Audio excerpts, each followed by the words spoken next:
महाराष्ट्र मासा प्रत्येक गावातून आणि प्रत्येक जिल्ह्यातून थेट तुमच्यापर्यंत। कर्जत नगर परिषदेचा भोंगळ कारभार। करवाढीबाबत नागरिकांनी विचारलेल्या प्रश्नांवर अधिकाऱ्यांची त्रेधा तिरपीट। प्रभाकर गंगावणे, कर्जत नगर परिषदेमार्फत मागील 7 ते 8 दिवसांपासून शहरातील नागरिकांना वाढीव करवाढीबाबत नोटिसा पाठवल्या गेल्या, परंतु नगर रचनाकार तथा सहाय्यक संचालक नगर रचना रायगड अलिबाग यांनी दिनांक 31 डिसेंबर 2021 रोजी नगर परिषदेला पाठवलेल्या पत्रात स्पष्टपणे उल्लेख केला आहे की सन 2021 ते 22 ते 2022 ते 23 या वर्षात कुठल्याही प्रकारची करवाढ करू नये। तसेच मार्च 2021 रोजी कर्जत नगर परिषदेच्या नगरसेवकांनी देखील करवाढ करू नये असा ठराव केलेला असताना देखील कर्जत नगर परिषदेने प्रस्तावित भरमसाठ करवाढ करून नागरिकांना नाहक वेठीस धरले आहे। तसेच पूर्वी ज्या करदात्यांना त्यांच्या योग्य नाव पत्त्यासह कराची पावती नगर परिषदेकडून देण्यात यायची, अशा अनेक करदात्यांच्या नावात, आडनावात व पत्त्यांमध्ये असंख्य चुका केल्या असून काहींच्या नोटिसांवर नाव पत्ताच नाही, तर काहींचा नाव स्वतःचे तर आडनाव शेजाऱ्यांचे, तर काहींना अगोदरच्याच मालकाच्या नावाने नगर परिषदेने नोटिसा पाठवल्या आहेत। अशा प्रकारे खूप मोठा सावळा गोंधळ व भरमसाठ करवाढ केल्याने कर्जतकर नागरिकांना प्रचंड मनस्ताप सहन करावा लागत असल्याने नागरिकांनी नगर परिषदेच्या बोंगळ व हुकुमशाही कारभाराविरोधात आपला राग व्यक्त केला।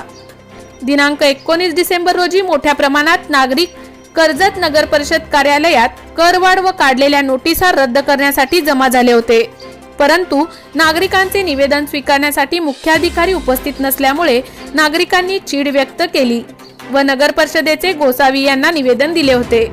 त्यानंतर नागरिकांनी नोटिसा रद्द करण्याच्या मागणीवर जोपर्यंत मुख्याधिकाऱ्यांसोबत चर्चा होत नाही तोपर्यंत हरकती देखील स्वीकारू नयेत असा कडकडीत इशारा देऊन हरकती स्वीकारणाऱ्या खासगी व्यक्तींना व नगर परिषदेच्या अधिकाऱ्यांना सज्जड इशारा दिला। नगर परिषदेचे गोसावी यांनी नागरिकांचा रोष पाहून तात्काळ मुख्याधिकारी गारवे यांना संपर्क करून नागरिकांनी घेतलेला तीव्र विरोध कळवला असता मुख्याधिकारी गारवे यांनी दुसऱ्या दिवशी म्हणजेच दिनांक 20 डिसेंबर रोजी कर्जतकर नागरिकांच्या समस्या जाणून घेण्यासाठी दुपारी 12 वाजताची वेळ दिली। त्यानंतर आलेला जनसमुदाय शांत झाला। त्यानंतर 20 डिसेंबर रोजी झालेल्या नागरिक व कर्जत नगर परिषदेचे मुख्याधिकारी व संबंधित अधिकारी यांच्या बैठकीत नागरिकांनी करवाढीबाबत विचारलेल्या एकाही प्रश्नाचे उत्तर मुख्याधिकारी यांना देताच आले नाही। जसे 20-206 मालमत्ता करधारकांचा सर्वे केला गेला आहे असे नगर परिषदेकडून सांगण्यात आले, परंतु प्रत्यक्षात अनेक नागरिकांच्या कुठल्याही प्रकारच्या मालमत्तेचा सर्वेच केला गेला नाही असे आलेल्या अनेक नागरिकांनी निदर्शनास आणून दिले। आज तागायत निम्म्यापेक्षा अधिक नागरिकांना अद्याप नोटिसा पोहोचलेल्याच नाहीत। 2021 ते 22 ते 2022 ते 23 या 2 वर्षात कुठल्याही प्रकारची करवाढ करायची नाही असा कौन्सिलचा निर्णय असूनही नगर परिषदेने अशा प्रकारे करवाढ करून नोटिसा का पाठवल्या? या नोटिसांबाबत कौन्सिलचा काही ठराव आहे का? या ठरावाची प्रत मागितली असता नगर परिषदेकडून देण्यात आली नाही।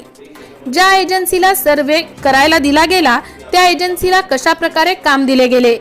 निविदा मागवल्या गेल्या होत्या का? ई टेंडरिंग झाले होते का? या व इतर बाबींबाबतही विचारणा केली गेली। सर्वे करणाऱ्या एजन्सीने नागरिकांचे नाव, पत्त्यात, क्षेत्रफळात असंख्य चुका करून नगर परिषदेने नागरिकांना नाहक शारीरिक व मानसिक त्रास दिला आहे। जर या 2 वर्षात करवाढच करायची नाही तर मग या 2 वर्षांची करवाढ नोटीस का दिली गेली? ठराव, करारनामा मागितले असता नगर परिषदेला देता आलं नाही।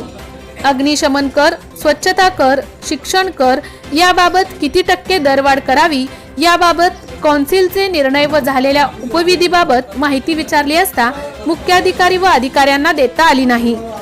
करवाढ केलेल्या नोटिसा नगर परिषदेने पाठवल्या आहेत, परंतु कुठल्याही प्रकारची दरवाढ केलेली नाही।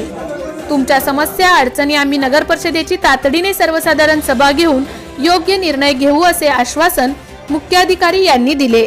सदर प्रसंगी ॲडव्होकेट कैलास मोरे, कोंडाणा टाइम्सचे संपादक रमाकांत जाधव, प्रवीण गांगल, कृष्णा जाधव, विनोद पांडे, माजी नगराध्यक्ष राजेश लाड, नगरसेवक संकेत भासे, नगरसेवक सोमनाथ ठोंबरे, प्रशांत उगले, धर्मेंद्र मोरे, योगेश पोतरकर, प्रभाकर गंगावणे आदींसह शेकडो नागरिक उपस्थित होते.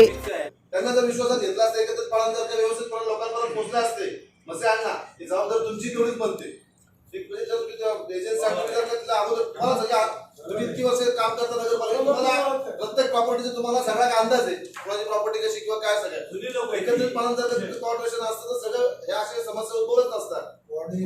हा सगळ्यात महत्त्वाचं तीच अडचण आहे. तुम्ही ते पुढे करा. हे कशामुळे झालं माहिती का? ऍक्च्युली कशामुळे होतंय, माणसं तर कमी आहेतच, परंतु एकाच माणसाला किती काम द्यायचं ना ते पण ठरवायला पाहिजे. यांना आरोग्य पण द्यायचं, यांना बाकीचं पण द्यायचं, यांना हे पण द्यायचं, तेव्हा हे गोंधळ होणारच आहे. मसेना एकच काहीतरी काम द्या ना, मसेना का सगळ्या ठिकाणी दाखवत आहे. मग ते अर्धवेळ होता, मग अर्धवेळ करता चुका होता, पूर्ण वेळ माणूस पाहिजे ना. 20,206 लोकांकडे म्हणजे आता आपल्याकडे जुन्या घरपट्ट्या आहेत, जिथं तुम्ही सर्वे करायला गेले त्याचे फोटो सुद्धा आलेले आहेत.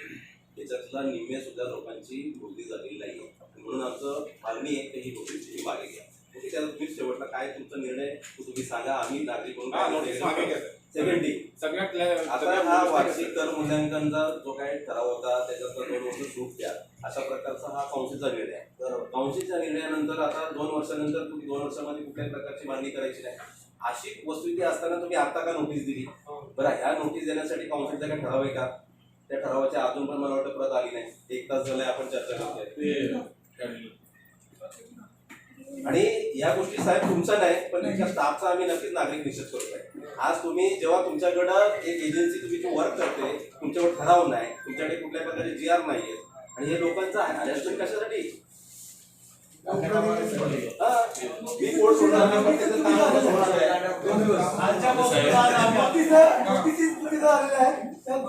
बरं, ठराव कुठला आहे? एजन्सीची माफ केलेली आहे, पण नोटीस द्या, एजन्सी नेमा, असा ठराव आहे का?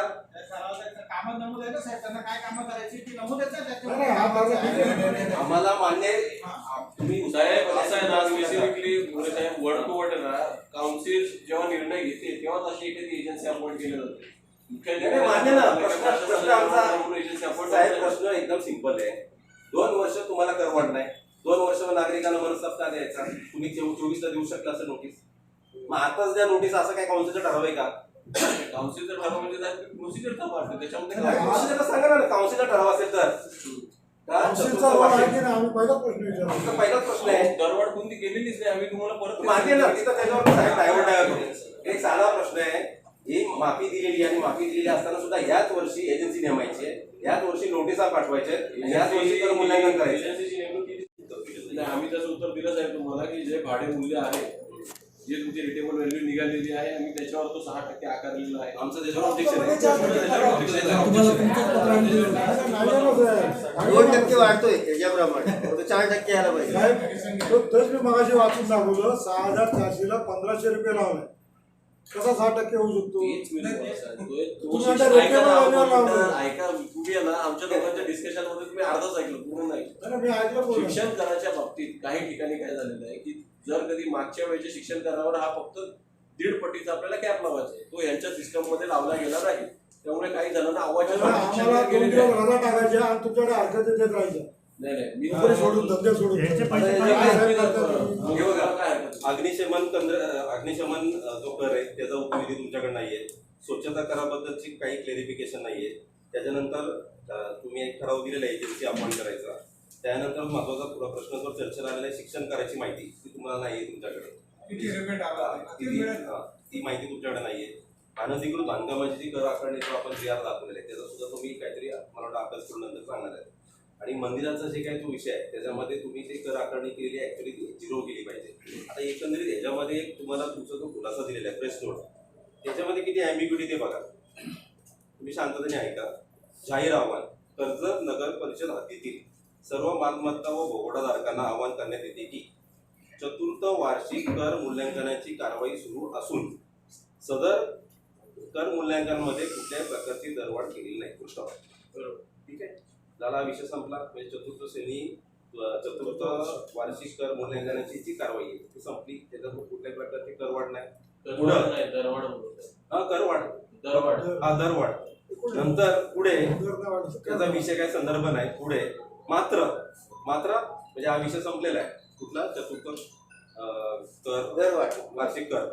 आणि त्याच्यानंतर महाराष्ट्र नगर परिषदा नगरपंचायती औद्योगिक नगरी अधिनियम 1965 चे कलम 119 नुसार सर्व मालमत्ता व भोगोडाधारकांना प्रस्तावित कर आकारणी नोटीस बजावण्याचे काम चालू आहे.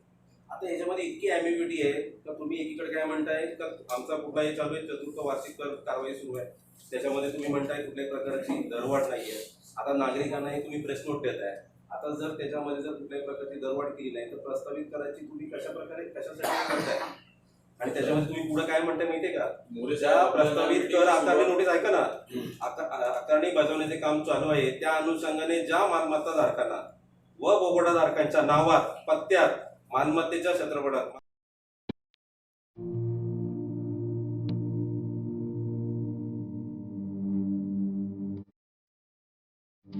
मोठे वेणगाव येथील आयुष्य फार्म हाऊस, जिथे तुम्ही घेऊ शकता तुमच्या परिवारासह सुट्टीचा आनंद. निसर्गाच्या सानिध्यात आणि कर्जत शहरापासून अवघ्या हाकेच्या अंतरावर असलेलं आयुष्य फार्म हाऊस पर्यटकांसाठी सज्ज आहे. राहण्याची व जेवणाची उत्तम प्रकारे सोय, तसेच स्विमिंग पूल, रेन डान्स, एसी रूम, खेळण्यासाठी ऐसपैस जागा, गेम आणि आकर्षक गार्डन तसेच सर्व सोयी सुविधा उपलब्ध.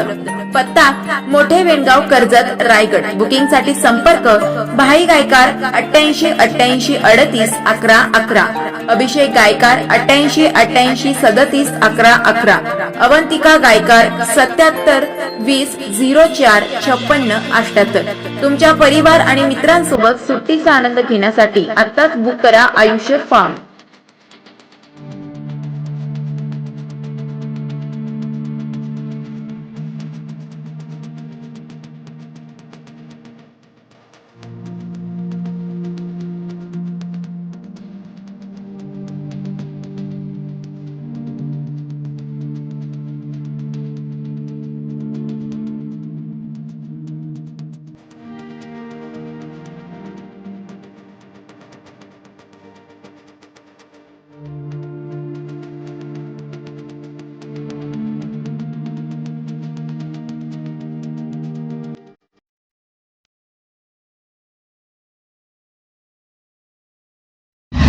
महाराष्ट्र माझाला सबस्क्राईब करा आणि बाजूचा बेल आयकॉन प्रेस करून मिळवा आपल्या परिसरातील ठळक आणि ताज्या घडामोडी.